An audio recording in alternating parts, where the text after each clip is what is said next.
రక్షకుని చూడవచ్చిన ఆ గొల్లలు జ్ఞానుల సందడితో రాజుల గుమ్మమును చేరెను అగోచరుడైన యేసు వార్తలు.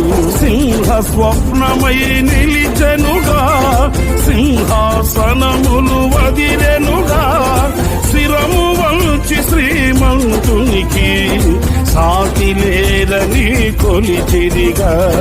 శిరము వంచి శ్రీమంతునికి సాటి లేరని కొలిచిరిగా. స్తుతియు మహిమ ప్రభావము ఎల్ల వేళల ప్రభుకే చెందును. స్తుతియు మహిమ ప్రభావము ఎల్ల వేళల ప్రభుకే చెందును. రక్షకుని జన్మస్థలమా యూదయ బెత్లెహేమా, రక్షకుని జన్మస్థలమా యూదయ బెత్లెహేమా.